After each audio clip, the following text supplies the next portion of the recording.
ದೇವರನ್ನು ಒಲಿಸಿಕೊಳ್ಳುವಂತಹ ಬಗೆ ಬಗೆಯ ಸಾಧನೆಗಳು, ವ್ರತಗಳು, ನೇಮಗಳು, ದಾನ, ಧರ್ಮ, ಪುರಾಣ ಪ್ರವಚನ, ಪಾಠ ಇತ್ಯಾದಿಗಳೆಲ್ಲ ಅನೇಕ ದಾರಿಗಳು ದೇವರನ್ನು ಒಲಿಸಿಕೊಳ್ಳುವಂಥದ್ದು. ಅದರೊಳಗೆಲ್ಲ ಶ್ರೇಷ್ಠವಾದ ಮಾರ್ಗ ಯಾವುದು? ಭಗವಂತನನ್ನು ಒಲಿಸ್ಕೊಳ್ಳಿಕ್ಕೆ. ಭಗವಂತ ನಿಜವಾಗಿ ಯಾವುದಕ್ಕೆ ವಶ ಆಗ್ತಾನೆ ಅಂದರೆ, ಯಾರಲ್ಲಿ ಭಕ್ತಿ ಇದೆ ಅವರಿಗೆ ಮಾತ್ರ ನಾನು ವಶ ಆಗ್ತೇನೆ. ನಿಮ್ಮಲ್ಲಿ ಭಕ್ತಿ ಇಲ್ಲ, ಬೇರೆ ಎಲ್ಲ ಇದೆ, ನಾನು ಸಿಗೋಲ್ಲ. ಹಾಗಾದ್ರೆ ಮಾಡಿದ್ದೆಲ್ಲ ವ್ಯರ್ಥನ? ಇಲ್ಲ, ನಿಮಗೆ ಸಿಗುತ್ತೆ, ನಾನು ಸಿಗಲ್ಲ, ಮಿಕ್ಕಿದ್ದೆಲ್ಲ ಸಿಗತ್ತೆ. ನೀವು ದಾನ ಮಾಡಿದ್ದೀರಾ, ಪುರಾಣ ಕೇಳಿದ್ದೀರಾ, ಅಧ್ಯಯನ ಮಾಡಿದ್ದೀರಾ, ಅಧ್ಯಾಪನ ಮಾಡಿದ್ದೀರಾ, ಇನ್ನೊಬ್ಬರಿಗೆ ಉಪಕಾರ ಮಾಡಿದ್ದೀರಾ, ಇದಕ್ಕೆಲ್ಲ ಫಲ ಇದೆ. ಏನು? ಸ್ವರ್ಗಾದಿ ಭೋಗಗಳ ಫಲವನ್ನಾಗಿ ಕೊಡ್ತಾನೆ. ತನುವ ದಂಡಿಸಿ ದಿನ ದಿನದಿ ಸಾಧನವ ಮಳ್ದ ಪರಿಗಿತ್ತಪನು ಸ್ವರ್ಗಾದಿ ಭೋಗಗಳ. ನೀವು ತನು ಇಟ್ಟು ಕಷ್ಟಪಟ್ಟು ಸಾಧನೆ ಮಾಡ್ತಾ ಇದ್ದೀರಿ. ತನುವಿನ ಒಟ್ಟಿಗೆ ಮನವನಿತ್ತರೆ ತನ್ನ ನೀವನು. ಆ ಮನಸ್ಸಿನಲ್ಲಿ ಭಕ್ತಿ ಬೇಕು, ಪ್ರೀತಿ ಬೇಕು, ಭಗವಂತನಲ್ಲಿ ನಿರಂತರ ಪ್ರೇಮ ಪ್ರವಾಹ ಬೇಕು. ಬಾಯಲ್ಲಿ ಗಾನ ಇದೆ, ಆದರೆ ಮನಸ್ಸಿನಲ್ಲಿ ದೇವರಲ್ಲಿ ಭಕ್ತಿ ಇಲ್ಲ. ಕೈಯಲ್ಲಿ ದಾನ ಇದೆ, ಮನಸ್ಸಿನಲ್ಲಿ ಭಕ್ತಿ ಇಲ್ಲ. ಕಾಲಲ್ಲಿ ಪ್ರದಕ್ಷಿಣೆ ಇದೆ, ಮನಸ್ಸು ದೇವರ ಕಡೆ ಇಲ್ಲ. ಬೇಕಾದಷ್ಟು ಪುರಾಣ ಹೇಳ್ತೀವಿ, ದೇವರಲ್ಲಿ ಭಕ್ತಿ ಇಲ್ಲ. ಹಾಗಾದರೆ ವಶ ಆಗೋಲ್ಲ. ನಾನು ವಶ ಆಗೋದು ಕೇವಲ ಭಕ್ತಿಗೆ ಮಾತ್ರ ವಶನಾಗ್ತೇನೆ ಅಂತ ತೋರಿಸ್ಲಿಕ್ಕೆ ಅಮ್ಮನ ಹಿಂದಿನಿಂದ ಬಂದು ಆ ಕುತ್ತಿಗೆಗೆ ಕೈ ಹಾಕಿದ್ದಾನೆ. ಅಂಕೋಜ್ಜಿತೇಂದು ಪ್ರತಿಮಾನನಂ ತಮಂಕಂ ಸಮಾರೋಪ್ಯ ಮುಹುರ್ಮೃಜಂತಿ ಪಂಕಂ ಮನೋಜ್ಞಾಂಗಗತಂ ಕ್ಷುಧಾರ್ಥ ಶಂಕಾಸ್ತನ ಕ್ಷೀರಮುಪಾಯ ಯತ್ಸಾ. ಕೃಷ್ಣ ಪರಮಾತ್ಮ ಹಿಂದಿನಿಂದ ಬಂದು ತನ್ನ ಮುಖವನ್ನು ಅಮ್ಮನ ಮುಖದ ಎದುರಿಗೆ ತನ್ನಂತೆ. ದೇವರು ಹಿಂದಿಂದಲೇ ಬರೋದು, ಅವ ಯಾವಾಗಲೂ ಹಿಂದೇನೇ ಇರ್ತಾನೆ. ಈ ಮುಂದೆ ಹೋಗೋರು ಮನುಷ್ಯರು, ಅವು ಕರಿದೇ ಇದ್ರು ಮುಂದೆ ಹೋಗೋದು. ಈ ಫೋಟೋ ತೆಗಿವಾಗ ನೋಡಿ, ಎಲ್ಲಿ ಬೀಳುತ್ತೋ ಇಲ್ಲೋ ಅಂತ ಎರಡು ತಲೆ ಪಕ್ಕಕ್ಕೆ ಮಾಡಿ ತಮ್ಮದು ಮುಂದಿಡ್ತಾರೆ. ಕೆಲಸವಿಲ್ಲ, ಬೊಗಸಿಲ್ಲ, ಬರೀ ಮುಂದೆ ಹೋಗ್ತಿರ್ತಾರೆ. ದೇವತೆಗಳು ಪರೋಕ್ಷ ಪ್ರಿಯಾಹಿ ದೇವಾಹ, ಅವರು ತುಂಬ ಕೆಲಸ ಮಾಡ್ತಾರೆ, ಆದರೆ ತಮ್ಮ ಇರುವಿಕೆಯನ್ನು ತೋರಿಸ್ಕೊಳ್ಳೋದೇ ಇಲ್ಲ. ಅವರಿಗೆಲ್ಲ ಒಡೆಯನಾದ ಭಗವಂತ ದೇವತ್ವದಲ್ಲಿ ನೋಡೆ ದಿವಿಜರೊಡೆಯ. ಆ ಭಗವಂತ ಅವನಂತೂ ಮುಂದೆ ಬರೋದೇ ಇಲ್ಲ. ಬಕುತ ಜನ ಮುಂದೆ, ನೀನವರ ಹಿಂದೆ, ಬಕುತ ಜನ ಮುಂದೆ, ನೀನವರ ಹಿಂದೆ ಅಂತ ತೋರಿಸ್ಲಿಕ್ಕೆ ಭಗವಂತ ಒಡಲ ನೆರಳಂದದಲ್ಲಿ ಎಮ್ಮೊಡನೆ ತಿರುಗುವನು. ನಮ್ಮ ನೆರಳು ಯಾವಾಗಲೂ ನಮ್ಮ ಹಿಂದಿಂದೆ ಬರುತ್ತಲ್ಲ, ಹಾಗೆ ಭಗವಂತ ಭಕ್ತರಿಗೆ ಹಿಂದಿಂದೆ ಇರ್ತಾನಂತೆ. ಯಾಕಂದರೆ ಸಾಧನಾ ಮಾರ್ಗದ ಒಳಗೆ ಭಕ್ತರು ಎಲ್ಲರೂ ಎಡುತ್ತಾರ, ಅವ್ರನ್ನ ಹಿಡ್ಕೊಳ್ಳೋಣ ಅಂತ ಹಿಂದೆನೇ ಇರ್ತಾನಂತೆ ಭಗವಂತನನ್ನು ನಂಬಿದ ಭಕ್ತರು ಎಲ್ಲಾದರೂ ಎಡವಿದ್ರೆ, ಬೀಳುವ ಪ್ರಸಂಗ ಬಂದರೆ ಅವರನ್ನು ಬೀಳದ ಹಾಗೆ ಹಿಡಿಯುವ ಸಲುವಾಗಿ ಅವ್ರ ಹಿಂದೆನೇ ಭಗವಂತ ಇರ್ತಾನಂತೆ.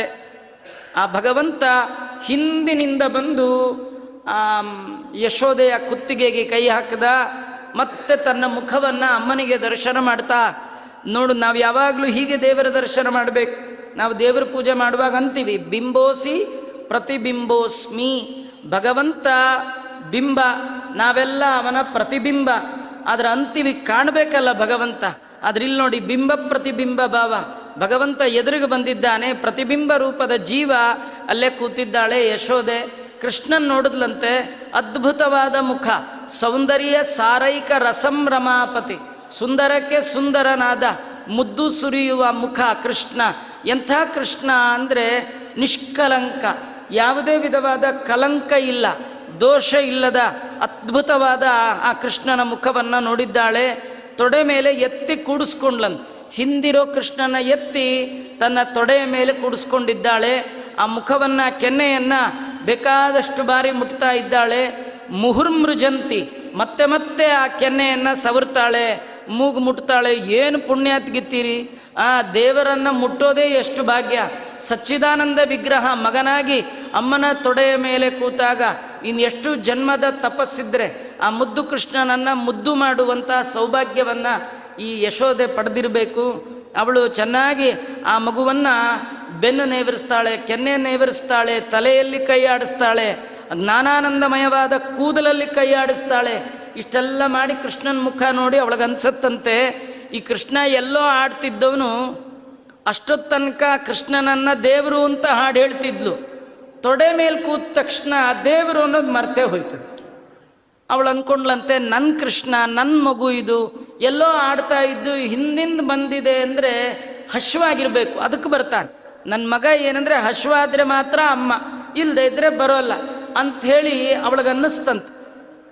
ಆ ಕಾಲಕ್ಕೆ ಅವಳಿಗನ್ನಿಸ್ತಾ ಇದೆ ನಾನು ಕೊಟ್ಟರೆ ಉಂಟು, ಇಲ್ಲದೆ ಇದ್ರಿಲ್ಲ ಅಂಥೇಳಿ ಮಗುವನ್ನು ತೊಡೆ ಮೇಲೆ ಕೂಡಿಸ್ಕೊಂಡು ಕ್ಷುಧಾರ್ಥ, ಅವನು ಹಸಿವಿನಿಂದ ಬಂದಿದ್ದಾನೆ, ಹಾಲು ಕುಡಿಬೇಕು ಅಂತ ಬಂದಿದ್ದಾನೆ ಅಂಥೇಳಿ ಕೃಷ್ಣ ಪರಮಾತ್ಮನನ್ನು ತೊಡೆಯಲ್ಲಿಟ್ಟು ತನ್ನ ಎದೆಯಲ್ಲಿ ಪ್ರೀತಿಯಿಂದ ಉಕ್ಕುವ ಸ್ತನ್ಯಪಾನವನ್ನು ಕೃಷ್ಣನಿಗೆ ಮಾಡಿಸ್ತಾ ಇದ್ದಾಳೆ. ಕೃಷ್ಣ ಎಂಥವನು ಅಂದರೆ ಯಾರು ಹಾಲು ಕೊಡ್ತೀನಿ ಅಂದರೆ ಸಾಕು ಕುಡಿದು ಬಿಡ್ತಾನಂತ. ಯಾಕೆಂದರೆ ಪೂತನಿ ವಿಷದ ಹಾಲು ಗೊತ್ತಿದ್ರು ಏನೋ ಕೊಡ್ತಾಳಲ್ಲ, ವಿಷದ ಹಾಲು ಯಾವುದೋ ಒಂದು ಹಾಲು, ತಾನು ಹಾಲು ಕೊಡ್ತಾಳಲ್ಲ ಕುಡಿತೀನಿ ಅಂತಾನಂತ ಭಗವಂತ. ಅಲ್ಲ ಬೇರೆಯವ್ರಿಗಾದರೆ ವಿಷ ಪ್ರಾಬ್ಲಮ್, ನನಗೇನು ಪ್ರಾಬ್ಲಮ್ ಇಲ್ಲ, ಯಾವುದೋ ಒಂದು ಕೊಡಿ, ನೀವು ಕೊಡೋ ಬುದ್ಧಿ ಬಂದರೆ ಸಾಕು, ನಾ ತೊಗೊಂಡು ಏನಾಗತ್ತೋ ಬಿಡುತ್ತೋ ಅದು ನಂಗೆ ಬಿಟ್ಟದ್ದು, ನಿಮ್ಗೆ ಕೊಡೋ ಬುದ್ಧಿನೇ ಇಲ್ವಲ್ಲ. ಇದರ ಅರ್ಥ ಏನಂದರೆ ಜಗನ್ನಾಥದಾಸರು ಹೇಳ್ತಾರೆ, ಪೂತನಿ ಕೊಟ್ಟ ವಿಷದ ಹಾಲನ್ನೇ ಸ್ವೀಕಾರ ಮಾಡುವ ಕೃಷ್ಣ, ನೀವು ನಿಮ್ಮ ಮನೇಲಿ ನಂದಿನಿ ಹಾಲಿಡೋದಕ್ಕೆ ಯಾಕೆ ಡೌಟ್ ಮಾಡ್ತೀರಿ? ಇಡಿ, ಏನು ಮಾಡೋಣ ಸ್ವಾಮಿ, ಇಲ್ಲೆಲ್ಲೂ ಹಸು ಕರಿಯೋ ಹಾಲಿಲ್ಲ, ನಾನಂತೂ ಕುಡಿಬೇಕು, ನಿಂಗೆ ನೈವೇದ್ಯ ಇಲ್ಲದೆ ಯಾಕೆ ಕುಡಿಲಿ, ನಿಂಗೆ ತೋರಿಸ್ತೀನಿ, ನಿಂಗೆ ವಿಷ ಪೂತನಿಯ ವಿಷವೇ ಏನೂ ಮಾಡಲಿಲ್ಲ ಅಂದಮೇಲೆ ನಂದಿನಿ ಹಾಲು ಏನು ಮಾಡುತ್ತೋ ಇದನ್ನೇ ತಗೋ, ಇಡೋದಂತೂ ಕಲೀರಿ. ಕೆಲವರು ನಮ್ಮನೇಲಿ ಸಿಗೋದೇ ಈ ಹಾಲಾಚಾರ, ಅದಕ್ಕೆ ನೈವೇದ್ಯಕ್ಕೆ ಬರಲ್ಲ, ನೈವೇದ್ಯನೇ ಮಾಡಲ್ಲ ಅನ್ಬೇಡಿ. ಪೂತನಿ ಕೊಟ್ಟದ್ದನ್ನೇ ಸ್ವೀಕಾರ ಮಾಡುವ ಭಗವಂತ ಬಿಡುವನೇ ನಾವಿತ್ತ ಕರ್ಮ ಫಲವ. ಇದು ಜಗನ್ನಾಥದಾಸರು ನಮಗೆ ತಿಳಿಸ್ತಾ ಇರ್ತಕ್ಕಂಥದ್ದು. ಕೊಡುವ ಬುದ್ಧಿಯನ್ನು ಭಗವಂತ ಸ್ವೀಕಾರ ಮಾಡ್ತಾನೆ ವಿನಃ ಏನಿಟ್ರಿ ಎಂಥದ್ದಿಟ್ರಿ ಮುಖ್ಯ ಅಲ್ಲ, ಹೇಗಿಟ್ರಿ ಭಕ್ತಿ ಪ್ರೀತಿ ಶ್ರದ್ಧೆಯಿಂದ ಇಟ್ಟಿದ್ರೆ ಭಗವಂತ ವಸ್ತುವನ್ನು ನೋಡಲ್ಲ, ವಸ್ತುವಿನ ಹಿಂದಿರುವಂತಹ ನಿಮ್ಮ ಉದ್ದೇಶ, ನಿಮ್ಮ ಭಾವನೆ, ನಿಮ್ಮ ಭಕ್ತಿಯನ್ನು ಮಾತ್ರ ಭಗವಂತ ಸ್ವೀಕಾರ ಮಾಡ್ತಾನೆ. ಅವನ ಹತ್ರ ಪತ್ರ ಇದೆ, ಅವನ ಹತ್ರ ಪುಷ್ಪ ಇದೆ, ಅವನ ಹತ್ರ ಫಲ ಇದೆ, ಅವನ ಹತ್ರ ತೋಯ ಇದೆ. ನಿಮ್ಮ ಪತ್ರ ಪುಷ್ಪ ಫಲದಿಂದ ಅವನಿಗಾಗಬೇಕಾದ್ದೇನಿಲ್ಲ. ಆದರೆ ಆ ಪತ್ರ ಕೊಡುವಾಗ ಆ ಭಕ್ತಿಯನ್ನು ಮಾತ್ರ ಸ್ವೀಕಾರ ಮಾಡ್ತೇನೆ. ಪುಷ್ಪ ಕೊಡುವಾಗ ನನಗೆ ಪುಷ್ಪ ಬೇಡ, ಆ ಭಕ್ತಿಯನ್ನು ಮಾತ್ರ ನಾನು ಸ್ವೀಕಾರ ಮಾಡ್ತೀನಿ. ನೀವು ಸಾಮಾನ್ಯ ದೊಡ್ಡ ಕುಂಬಳಕಾಯಿ ವಿಳ್ಳೆದೆಲೆ ಅಡಿಕೆ ಇಟ್ಟು ದಕ್ಷಿಣ ಇಟ್ಟರೆ ನಾವು ಕುಂಬಳಕಾಯಿನ ಸೊಂಟಕ್ಕೆ ಇಟ್ಕೊಳ್ಳಲ್ಲ, ನಾವೇನು ತಗೊಳ್ತೀವಿ, ಹೇಗೆ ತಗೊಳ್ತೀವೋ ಹಾಗೆ ಭಗವಂತನಿಗೆ ನೀವು ಏನಿಟ್ಟರು ಅವನೇನು ತಗೊಳ್ತಾನೆ. ನಾವೆಲ್ಲ ನಮ್ಮ ಮುಂದೆ ಬರೋರು ಕೈ ನೋಡ್ತೀವಿ, ಏನು ಕೊಡ್ತಾರೆ ಅಂತ ಕೈ ನೋಡ್ತೀವಿ. ದೇವರು ಕೈ ನೋಡಲ್ಲ, ಕೈಯಲ್ಲಿ ಏನಿದೆ ನೋಡಲ್ಲ, ನಿಮ್ಮ ಮನಸ್ಸಿನಲ್ಲಿ ಏನು ಭಾವನೆ ಇದೆ ನೋಡ್ತಾನೆ. ಭಾವನೆ ನೋಡುವವ ಭಗವಂತ, ಭಕ್ತಿ ನೋಡುವವ ಭಗವಂತ. ಆ ಭಗವಂತನಿಗೆ ಭಕ್ತಿ ಭಾವನೆಯಿಂದ ಯುಕ್ತವಾಗಿ ಏನನ್ನ ಕೊಟ್ಟರೂ ಕೂಡ ಭಗವಂತ ನಾನು ಸ್ವೀಕಾರ ಮಾಡಲಿಕ್ಕೆ ಸಿದ್ಧ ಅಂತ ತೋರಿಸ್ಲಿಕ್ಕೆ ಆ ಪೂತನಿ ಕೊಟ್ಟು ಹಾಲು ಕುಡಿದು ಕೃಷ್ಣ ಅಮ್ಮನ ಹಾಲು ಬಿಡ್ತಾನ. ಅಮ್ಮ ಕೊಟ್ಟಾಗೆಲ್ಲ ಕುಡಿತಿದ್ ನಾನು. ನಮ್ಮನೇಲಿ ಕೊಟ್ಟಾಗೆಲ್ಲ ಹಾಲು ಕುಡಿಯಲ್ಲ ಮಕ್ಕಳು, ಅವು ಬೇಡ ಅನ್ನತ್ತೆ, ಇನ್ನೇನೋ ಪ್ರಾಬ್ಲಮ್.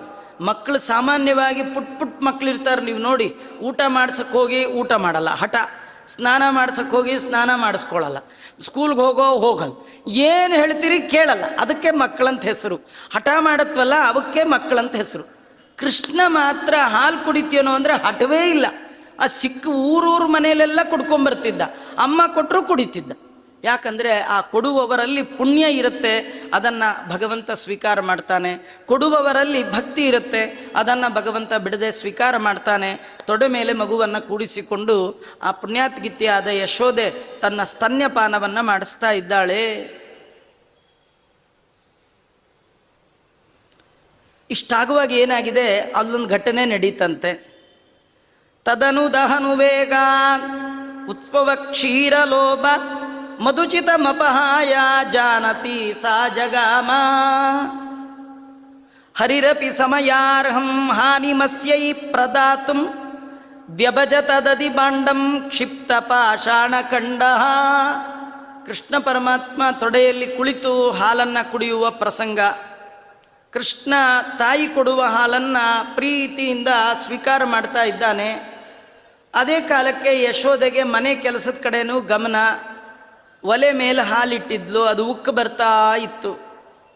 ಉಕ್ಕು ಬರುವಾಗ ಇವಳಿಗನ್ನಿಸ್ತು, ಇನ್ನೊಂದು ನಿಮಿಷ ನಾ ಇಲ್ಲೇ ಕೂತ್ರೆ ಹಾಲು ಉಕ್ಕು ಹೋಗ್ಬಿಡುತ್ತೆ.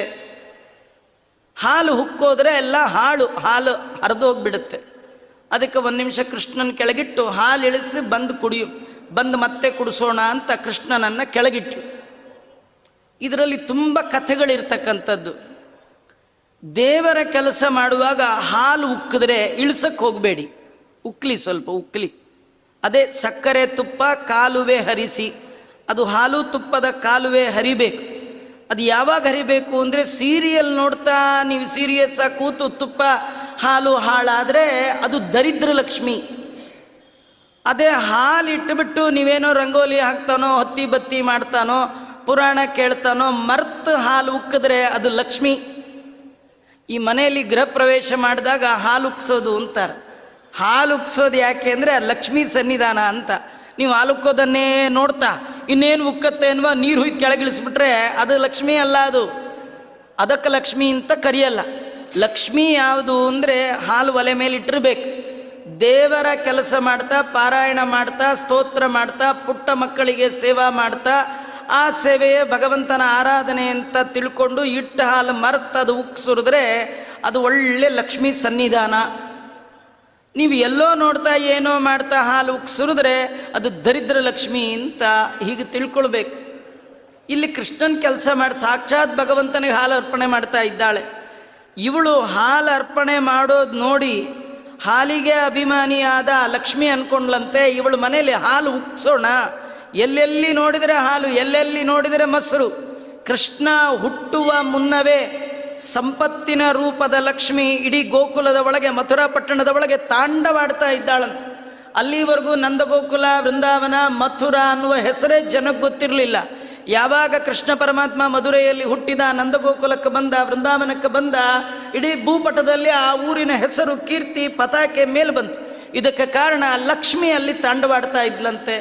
ಯಶೋದೆ ಹಾಲು ಕೊಡುವಾಗ ಸಂಪತ್ತಿಗೆ ಅಭಿಮಾನಿಯಾದ ಲಕ್ಷ್ಮಿ ಅಂದ್ಕೊಂಡ್ಲಂತೆ.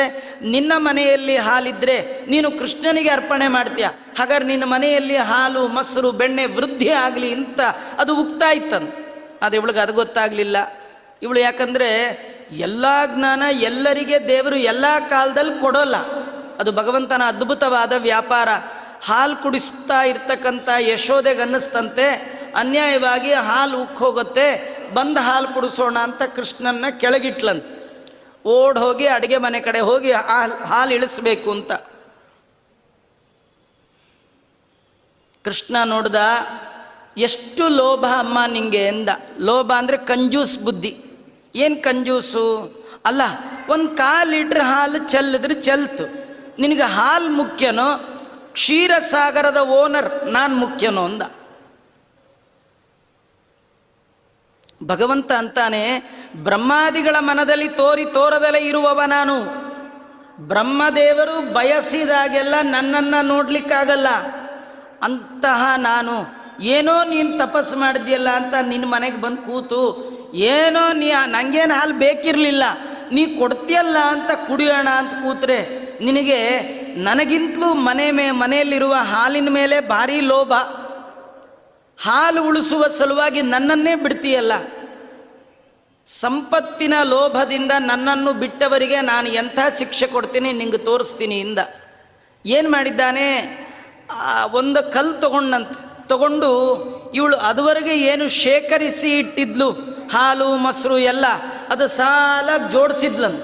ಒಂದು ಕಲ್ಲು ಬೀಸಿದ ದೇವರು. ಬೀಸಿದ್ರೆ ಒಂದೇ ಕಲ್ಲು ಎಲ್ಲ ಹಾಲು ಮೊಸರಿನ ಬಾಂಡಗಳನ್ನು 2 ಭಾಗ ಮಾಡಿಬಿಟ್ವಂತ. ಉಳಿಸಿದ್ದು 1/4 ಲೀಟ್ರು, ಕಳ್ಕೊಂಡದ್ದು ಸಂಪಾದನೆ ಮಾಡಿದ್ದೆಲ್ಲ ಕಳ್ಕೊಂಡ್ಲ. ಕಥೆ ಏನಿದು? ತುಂಬ ಜನ ದೇವರನ್ನು ಬಿಟ್ಟು ದುಡ್ಡು ಸಂಪತ್ತಿಗಾಗಿ ದೇವರ ಕಡೆ ಮುಖ ಮಾಡಿ ಹೋಗ್ಬಿಡ್ತಾರೆ. ಭಗವಂತ ಅಂತಾನೆ, ನಿಮ್ಗೆ ಇಷ್ಟು ಒಳ್ಳೆ ಕಣ್ಣು ಕೈಕಾಲು ಕಿವಿ ನಾಲಿಗೆ ಕೊಟ್ಟು, ಮನುಷ್ಯ ದೇಹ ಕೊಟ್ಟು, ಬ್ರಾಹ್ಮಣ ಜನ್ಮ ಕೊಟ್ಟು, ಪರಂಪರಾಗತವಾದ ಸಾಲಿಗ್ರಾಮ ಕೊಟ್ಟು, ಒಳ್ಳೆಯ ಗುರುಗಳನ್ನು ಕೊಟ್ಟು, ಎಲ್ಲ ಕೊಟ್ಟಿದ್ರು ನೀವು ನನ್ನನ್ನು ಬಿಟ್ಟು ಏನೋ ಒಂದು 1000 ರೂಪಾಯಿ ಸಂಬಳದಲ್ಲಿ ಜಾಸ್ತಿ ಮಾಡ್ತೀನಿ ಅಂದರೆ ಸಾಕು, ಸಂಧ್ಯಾವಂದನೆ ಬಿಟ್ಟು, ದೇವರ ಪೂಜೆ ಬಿಟ್ಟು, ಪಾಠ ಪ್ರವಚನ ಬಿಟ್ಟು, ದುಡ್ಡಿನ ಲೋಭದಿಂದ ನನ್ನನ್ನೇ ಬಿಟ್ಟು ಹೋಗ್ತಾ ಇದ್ದೀರಲ್ಲ. ಏನೋ ಪ್ರವಚನಕ್ಕೆ ಬರ್ತಿದ್ರಿ, ಯಾಕೋ ಬರೋದೇ ಬಿಟ್ಬಿಟ್ರಲ್ಲ. ಇಲ್ಲ ಆಚಾರ್ಯ, ಸಾಯಂಕಾಲ ಓಟಿ 1-2 ಗಂಟೆ ಮಾಡಿದ್ರೆ 1000 ರೂಪಾಯಿ ಜಾಸ್ತಿ ಅಂತ ಪ್ರವಚನವೇ ಬಿಟ್ಟುಬಿಡೋದು, ಸಂಧ್ಯಾವಂದನೆ ಬಿಟ್ಟುಬಿಡೋದು, ದೇವರ ಪೂಜೆ ಬಿಟ್ಟುಬಿಡೋದು.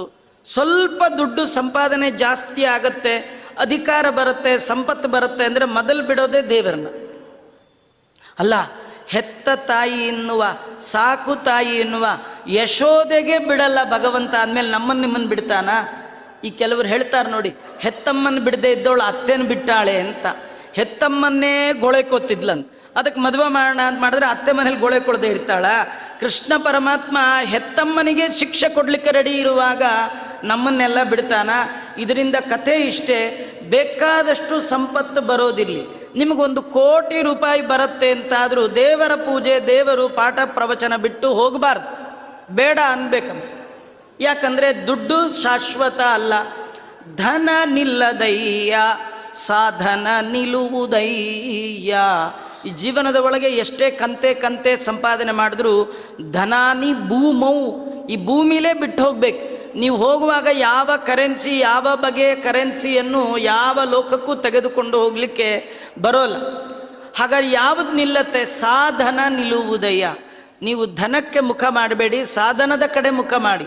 ನೀವು ದೇವರಿಗೆ ಏನು ಮಾಡ್ತೀರಿ? ಪಾಠ ಪ್ರವಚನ, ಅಧ್ಯಾಪನ, ಅಧ್ಯಯನ, ಸ್ನಾನ, ಸಂಧ್ಯಾವಂದನೆ, ವಿಹಿತ ಕರ್ಮಾನುಷ್ಠಾನ ಇದೆಯಲ್ಲ, ಇದು ಮಾತ್ರ ಸಂಸ್ಕಾರ ರೂಪವಾಗಿ, ಸಾಧನ ರೂಪವಾಗಿ ಜನ್ಮ ಜನ್ಮಕ್ಕೆ ನಿಮ್ಮ ಹಿಂದೆ ಬರುತ್ತೆ ವಿನಃ ನೀವು ಸಂಪಾದನೆ ಮಾಡಿದಿರಿ ಅದು ನಮ್ಮ ಹಿಂದೆ ಬರೋದಿಲ್ಲ.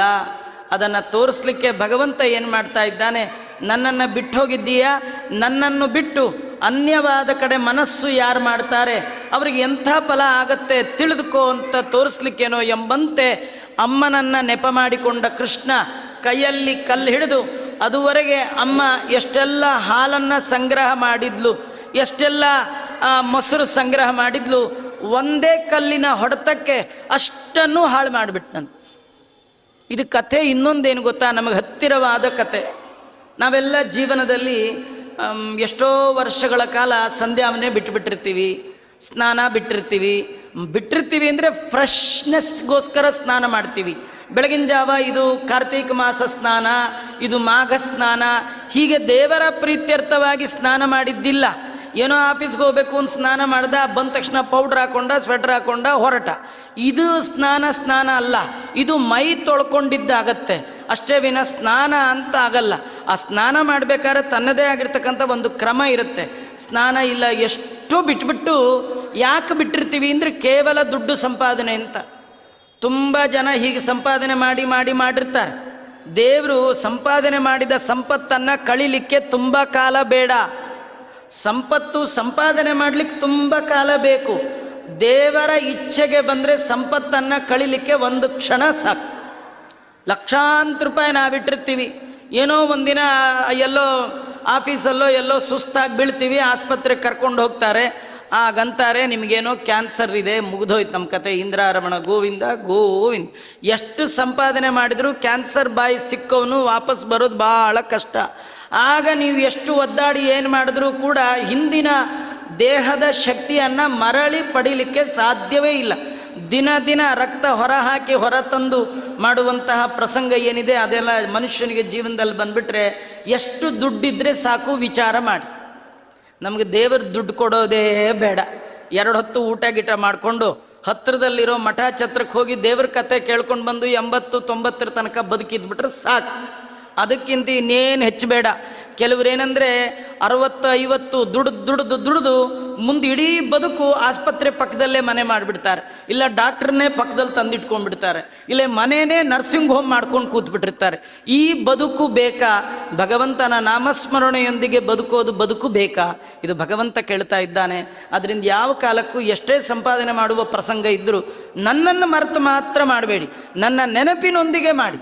ಎಷ್ಟು ಬರುತ್ತೆ ಬಂದದ್ದರಷ್ಟೇ ಸಾಕು. ಹಾಗಾದರೆ ನಿತ್ಯ ಬೆಳಗಾಗೆದ್ದು ಸ್ನಾನ, ಸಂಧ್ಯಾವಂದನೆ, ದೇವರ ಪೂಜೆ ಎಲ್ಲ ಮಾಡಿಕೊಂಡು 9ಕ್ಕೆ ಹೋಗಿ 5ಕ್ಕೆ ಬನ್ನಿ. ಅಷ್ಟರೊಳಗೆ ಎಷ್ಟು ಬರುತ್ತೋ ಅಷ್ಟೇ ಸಾಕನ್ನಿ. ಭಗವಂತ ಖಂಡಿತ ರಕ್ಷಣೆ ಮಾಡ್ತಾನೆ ಅಂತ ತೋರಿಸ್ಲಿಕ್ಕೋಸ್ಕರ ನನ್ನನ್ನು ಬಿಟ್ಟು ಸಂಪತ್ತನ್ನು ಉಳಿಸ್ಲಿಕ್ಕೆ ಹೋದವ್ರಿಗೆ ಏನು ಮಾಡ್ತೀನಿ ನೋಡು ಅಂತ ಭಗವಂತ ಹಾಲು ಮೊಸರು ಎಲ್ಲ ಅವರಮ್ಮ ಏನು ಸಂಪತ್ತು ಸಂಪಾದನೆ ಮಾಡಿದ್ಲು ಅದನ್ನೆಲ್ಲ ಧ್ವಂಸ ಮಾಡಿಬಿಟ್ಟ. ಅಮ್ಮ ಹಾಲು ಇಳಿಸಿ ಬಂದ್ಲು, ಸದ್ಯ ಉಕ್ಸುರಿಲಿಲ್ಲಪ್ಪ, ಹಾಲು ಉಳಿತು ಅಂದ್ಕೊಂಡು ಬಂದ್ಲು. ಇಲ್ಲಿ ಬಂದು ನೋಡ್ತಾಳೆ ವರಾಂಡ ಹಾಲೆಲ್ಲ ಹಾಲಿನ ಮಯ, ಮೊಸರಿನ ಮಯ, ಎಲ್ಲಿ ಕಾಲಿಟ್ಟರು ಜಾರಬೇಕು, ಎಲ್ಲ ಹಾಲು ಮೊಸರು ಆಗಿಬಿಟ್ಟಿದೆ. ಅವಳಿಗನ್ನಿಸ್ತು ಇದು ಕೃಷ್ಣಂದೇ ಕೆಲಸ. ಈ ಥರ ಮಡಿಕೆ ಹೊಡೆಯೋ ಸ್ಪೆಷಲಿಸ್ಟ್ ಅಂದರೆ ಅವನೇ. ಈ ಬೇರೆಯವರೆಲ್ಲ ಕಲ್ಲಲ್ಲಿ ಮಡಿಕೆ ಹೊಡೆದ್ರೆ ತೂತಾಗತ್ತೆ ಅಟ್ಟೆ, ದೇವರು ಹೊಡೆದ್ರೆ ತೂತಾಗ್ತಿರ್ಲಿಲ್ವಂತೆ. ಅದು ಇನ್ನೆಂದೆಂದು ಯೂಸ್ ಮಾಡಲಿಕ್ಕೆ ಬರಬಾರ್ದು, ರಿಪೇರಿ ಮಾಡಲಿಕ್ಕೆ ಬರಬಾರ್ದು, ಅದು ಮತ್ತೆ ಯೂಸ್ ಆಗಬಾರ್ದು. ಅವನದೇನಂದರೆ ಯೂಸ್ ಆ್ಯಂಡ್ ಥ್ರೋ, ಇದು ಪ್ರಿನ್ಸಿಪಲ್ ಅವಂದೇ. ಕುಡಿಯೋದು ಒಡೆಯೋದು, ಏನಿದ್ರು ಆ ಗಡಿಗೆಯಲ್ಲಿ ಕುಡಿಯೋದು, ಅದನ್ನು ಒಡೆಯೋದು, ಮತ್ತೆಂದೂ ಯೂಸ್ ಮಾಡಲಿಕ್ಕೆ ಆಗಬಾರ್ದು. ಅವನು ಒಂದು ಕಲ್ಲಲ್ಲಿ ಹೊಡೆದ್ರೆ ಆ ಸರಿಯಾಗಿ ಆ ಏನು ಹಾಲು ಮೊಸರಿನ ಮಡಿಕೆ 2 ಭಾಗ ಆಗ್ತಿತ್ತಂತ. ತೂತಾಗೋದಲ್ಲ, 2 ಭಾಗ. ಅದು ಒಡೆಯೋ ಕ್ರಮ ಅದು ಕೃಷ್ಣನಿಗೆ ಬಿಟ್ಟರೆ ಇನ್ಯಾರಿಗೂ ಬರಲ್ಲ. ಆಗ ಒಡೆದಿದ್ದನ್ನು ನೋಡಿಯೇ ಯಶೋದೆ ಅಂದ್ಕೊಳ್ತಾಳೆ ಇದು ಕೃಷ್ಣಂದೇ ಕೆಲಸ. ಎಲ್ಲಿ ಹೋದ ಅವನು ನೋಡ್ತೇನೆ ಅಂತ ಹೊರಗೆ ಹೋಗಿ ನೋಡ್ತಾ ಇದ್ದಾಳೆ. ಕೈಯಲ್ಲೊಂದಷ್ಟು ಬೆಣ್ಣೆ ಹಿಡ್ಕೊಂಡ್ಬಿಟ್ಟಿದ್ದ. ಹಿಡ್ಕೊಂಡು ಏನು ಮಾಡ್ತಾ ಇದ್ದಾನೆ ಅಂದರೆ ಹತ್ತಿರದಲ್ಲಿ ಒಂದು ಬೆಕ್ಕು ಹಿಡ್ಕೊಂಡು ಬೆಕ್ಕಿನಿಗೆ ತಿನ್ನಿಸ್ತಾ ಇದ್ದಾನೆ. ಅವಳು ನೋಡಿದ್ಲು, ಮನೇಲಿ ಹಾಲು ಮೊಸರು ಹಾಳು ಮಾಡಿದ್ದಲ್ದೆ ಬೆಣ್ಣೆ ತೊಗೊಂಡೋಗಿ ಬೆಕ್ಕಿಗೆ ತಿನ್ನಿಸ್ತಾ ಇದ್ದಾನಲ್ಲ, ಎಂಥ ಕೃಷ್ಣ ಇವನು ಅಂತ ವಿಚಾರ ಮಾಡ್ತಾ ಇದ್ದಾಳೆ. ದದೌ ಬಿಡಾಲಾಯ ಜನನ್ಯ ದೃಷ್ಟ ತದಾ ಸ್ವನೀತಂ ನವನೀತ ಜಾತಂ ಕ್ಷೀಣೋತಿ ನೂನಂ ದನಲೋಭ ಬಾಜಾಂ ಧನಾನ್ಯರಹತ್ ಸ್ವದೀಶ್ಯ ದೇವ. ಭಗವಂತ ಅಂತಾನೆ, ನೀವು ಕಳ್ಕೊಳ್ಳಿಕ್ಕೂ ನಿಮ್ಮದೇನಿಲ್ಲ, ಸಂಪಾದನೆ ಮಾಡಲಿಕ್ಕೂ ನಿಮ್ಮದೇನಿಲ್ಲ, ಬರುವಾಗ ನೀವೇನೂ ತಂದಿಲ್ಲ, ಹೋಗುವಾಗ ಏನೂ ತೊಗೊಂಡು ಹೋಗಲ್ಲ. ಹಾಗಾದರೆ ಇಲ್ಲಿ ಏನಿದೆ ಅದು ಎಲ್ಲದಕ್ಕೂ ಸ್ವಾಮಿ ನಾನು ಅಂತಾನೆ. ಈಶಾವಾಸ್ಯಮಿದಂ ಸರ್ವಂ ಯತ್ಕಿಂಚ ಜಗತ್ಯಾಂ ಜಗತ್ತು. ಯಾಕಂದರೆ ನೀವು ಬರಕ್ಕೆ ಮುಂಚೆ, ನೀವು ಈ ಭೂಲೋಕಕ್ಕೆ ಬರುವ ಮುಂಚೆ ಇವತ್ತು ನೀವೇನೇನು ನೋಡ್ತೀರಿ ಅದೆಲ್ಲ ಮೊದಲಿತ್ತು. ನೀವಿರುವಾಗಲೂ ಇರುತ್ತೆ, ನೀವು ಹೋದ ಮೇಲೂ ಇರುತ್ತೆ. ನೀವು ಯಾವುದು ನಂದು ಅಂತ ಅನ್ಕೋಬೇಡಿ, ಎಲ್ಲ ನಂದು, ಎಲ್ಲದಕ್ಕೂ ನಾನು ಸ್ವಾಮಿ, ಇದೆಲ್ಲ ನಂದೇ. ನೀವು ನಂದು ನಂದು ಅಂತೇನಾರು ಅಂದರೆ ನೀವು ಯಾವುದನ್ನು ನಿಮ್ಮದು ಅಂತ ಅಂದ್ಕೊಂಡಿರ್ತೀರಿ ಅದನ್ನು ಹೇಗೆ ಹಾಳು ಮಾಡ್ತೀನಿ ನೋಡಿ ಅಂತ ತೋರಿಸ್ಲಿಕ್ಕೆ ಇವಳು ನಂದು ನಂದು ಅಂತ ಬೆಣ್ಣೆ ಇಟ್ಟಿದ್ಲಲ್ಲ, ಅದನ್ನು ಎತ್ಕೊಂಡು ದೇವರು ನಂದು ನಂದು ಅಂತ ಬೆಕ್ಕಗಿಡ್ತಿದ್ನ. ಅವಳು ಕೇಳಿದ್ಲು, ನೀನು ಬೇಕಾದ್ರೆ ಬೆಣ್ಣೆ ತಿನ್ನು ಕೃಷ್ಣ, ಬೆಕ್ಕಗೆ ಯಾಕೆ ಇಡ್ತೀಯ ಅಂತ. ಕೃಷ್ಣ ಅಂದ, ನೀನು ನನಗೆ ಅಂತ ಇಟ್ಟಿದ್ರೆ ನಾನು ಕೂಡ ನಿಂಗೆ ಅಂತ ಇಡ್ತಿದ್ದೆ, ನೀನು ನನಗೆ ಅಂತ ಇಟ್ಟಿಲ್ಲ, ಆದ ಕಾರಣ ನಾನು ನಿಂಗೆ ಅಂತ ಉಳಿಸಿಲ್ಲ ಅಂದ. ನನಗೆ ಅಂತ ಇಡದೇ ಇದ್ರೆ ನಿಮ್ಮ ಸ್ವತ್ತನ್ನು ಅನ್ಯರ ಪಾಲು ಮಾಡ್ತೇನೆ, ನಿಮ್ಮ ಕಣ್ಣೆದುರಿಗೆ ನಿಮ್ಮ ಸಂಪತ್ತನ್ನು ಹಾಳು ಮಾಡ್ತೇನೆ. ಸುಮ್ಮನೆ ನೋಡಿ, ನಾವು ತುಂಬ ಪ್ರೀತಿ ವಿಶ್ವಾಸದಿಂದ ಒಂದು ಮನೆ ಕಟ್ಟಿರ್ತೀವಿ, ವಯಸ್ಸಾಗ್ತಾ ಆಗ್ತಾ ನಮ್ಮ ಮಕ್ಕಳು ನಮ್ಮ ಎದುರಿಗೆ ಬುಲ್ಡೋಜರ್ ಕರೆಸಿ ಹೊಡೆಸಾಕ್ತಾರೆ. ಇದೆಲ್ಲ ಓಲ್ಡ್ ಸ್ಟೈಲು, ನಮ್ಗೆ ಹಿಡಿಸಲ್ಲ. ಇವಾಗೆಲ್ಲ ಓಪನ್ ಕಿಚನ್ ಅಂತ ಹೇಳಿ ಎಲ್ಲನೂ ಓಪನ್, ಅದಕ್ಕೆ ಸರ್ಜರಿನೂ ಓಪನ್ ಹಾರ್ಟ್ ಸರ್ಜರಿ. ಓಪನ್ದೆ ತಿಂದು ತಿಂದು ಹಾರ್ಟನ್ನು ಓಪನ್ನೇ ಮಾಡೋದು ಈಗೆಲ್ಲ ಅಲ್ವಾ. ನೀವು ಏನೇನು ಮಾಡಿದಿರಿ ಹಿಂದಿನ ಕಾಲದಲ್ಲಿ, ಅವರು ಒರಳು ಕಲ್ಲು ಅದೆಲ್ಲ ಅದು ಎಲ್ಲ ಇಟ್ಕೊಂಡಿದ್ರು, ಬೀಸೆ ಕಲ್ಲು. ಈಗ ನಮ್ಮ ಕಾಲಕ್ಕೆ ಅವೆಲ್ಲ ಮದುವೆ ಮನೆಗೆ ಮಾತ್ರ ಸೀಮಿತ ಮಾಡಿದ್ವಿ, ಯಾರ ಮನೇಲೂ ಒರಳಕಲ್ಲು ಅವೆಲ್ಲ ಇಟ್ಕೊಳ್ಳೋದೇ ಇಲ್ಲ. ಈಗ ಮನೆ ಕಟ್ಟೋರು ಕೂಡ ಒರಳಕಲ್ಲು ಸುಮ್ಮನೆ ಇರಬೇಕು ಅಂತ ಕಟ್ಟಿರ್ತಾರೆ, ಅದ್ರಲ್ಲಿ ಎಂದೂ ಚಟ್ನಿ ರುಬ್ಬೋದಾಗಲಿ ಹಿಟ್ಟು ರುಬ್ಬೋದಾಗಲಿ ಸಂಪ್ರದಾಯ ಇಲ್ಲ. ಅದೆಲ್ಲ ಹಳೆ ಕಾಲಕ್ಕಾಯ್ತು. ಇವತ್ತು ನಾವೇನು ಹೊಸದು ಅಂತ ಮಿಕ್ಸಿ ತಂದಿದ್ದೀವಿ, ನಮ್ಮ ಮೊಮ್ಮಕ್ಕಳ ಕಾಲಕ್ಕೆ ಅದು ಹಳೇದು, ಔಟ್ಡೇಟೆಡ್, ಅದನ್ನು ಎಲ್ಲಿ ತಿಪ್ಪೆಗೆಸಿತಾರೋ ಗೊತ್ತಿಲ್ಲ. ಆ ಕಾಲಕ್ಕಿಂತ ಇವಾಗೆಲ್ಲ ರೆಡಿ ಹಿಟ್ಟುಗಳೇ ಬಂದ್ಬಿಡುತ್ತೆ. ಇನ್ನೂ ಸ್ವಲ್ಪ ಮುಂದೋದ್ರೆ ರೆಡಿ ಮನೆಗೆ delivery, home delivery dosa. Ekadashi ದಿನ ನಿಮಗೆ ದೋಸೆ ಹೋಮ್ ಡೆಲಿವರಿ, ಆಚಾರ್ಯ ಬ್ರಾಂಡ್ ಅಂತ ಬಂದೇ ಬಂತು. ಅವಾಗ ಏನು ಮಾಡ್ತೀರಿ, ಈಗೆಲ್ಲ ಹೋಟೆಲ್ ನೈವೇದ್ಯ ಹೀಗೆಲ್ಲ ಬರುತ್ತಲ್ಲ, ಹಾಗೆಲ್ಲ ಬಂದುಬಿಡುತ್ತೆ. ಅದಕ್ಕೆ ಏನೇನೋ ವ್ಯಾಖ್ಯಾನಗಳು, ಆಚಾರ್ಯ ಮಡಿಲೇ ಮಾಡ್ತಾರಂತೆ, ಮಡಿಲೇ ಸರ್ವೀಸು, ಮಡಿಲೇ ಹೋಮ್ ಡೆಲಿವರಿ, ಧಾವಳಿ ಉಟ್ಕೊಂಡೇ ಬರ್ತಾರೆ, ಹೀಗೆಲ್ಲ ಅಂದರೆ ಏನು ಮಾಡ್ತೀರಿ ಅಲ್ವಾ. ನಿಮ್ಮ ಕಾಲದ್ದೆಲ್ಲ ಹಳೇದು, ನಮ್ಮದು ಹೊಸದು. ದೇವ್ರು ಯಾಕೆ ಹೀಗೆ ಮಾಡ್ತಾನೆ, ನೀವು ಯಾವ ವಸ್ತುವಿನ ಮೇಲೆ ಪ್ರೀತಿಯಿಂದ ತಂದ್ರಿ, ನಿಮ್ಮ ಕಣ್ಣೆದುರಿಗೆ ಆ ವಸ್ತುವನ್ನು ನಿಮ್ಮಿಂದ ದೂರ ಮಾಡ್ತೇನೆ. ಇದು ಭಗವಂತನ ಒಂದು ಇಚ್ಛೆ. ಅದಕ್ಕೆ ದೇವರೊಬ್ಬನೇ ನಮಗೆ ಪ್ರೀತಿಯ ವಸ್ತು ಆಗಬೇಕು, ಇನ್ಯಾವುದು ಪ್ರೀತಿಯ ವಸ್ತು ಆಗಬಾರ್ದು. ಯಾಕಂದರೆ ದೇವರನ್ನು ನಮ್ಮಿಂದ ಯಾರಿಗೂ ಬೇರೆ ಮಾಡಲಿಕ್ಕೆ ಸಾಧ್ಯವೇ ಇಲ್ಲ. ನೀವು ದೇವರನ್ನು ಪ್ರೀತಿ ಮಾಡಿ ಭಗವಂತನನ್ನು ಬಿಟ್ಟು ಉಳಿದ ವಸ್ತುಗಳಲ್ಲಿ ಪ್ರೀತಿ ಮಾಡಿದರೆ ಅದು ನಿಮ್ಮಿಂದ ಹೇಗೆ ದೂರ ಮಾಡ್ತೇನೆ ನೋಡಿ ಅಂತ ತೋರಿಸ್ಲಿಕ್ಕೆ ಇವಳು ಕೃಷ್ಣನಿಗಿಂತಲೂ ಹೆಚ್ಚಾಗಿ ಪ್ರೀತಿಯನ್ನು ಹಾಲು ಮೊಸರು ಬೆಣ್ಣೆಲ್ಲಿ ಮಾಡಿದ್ಲು.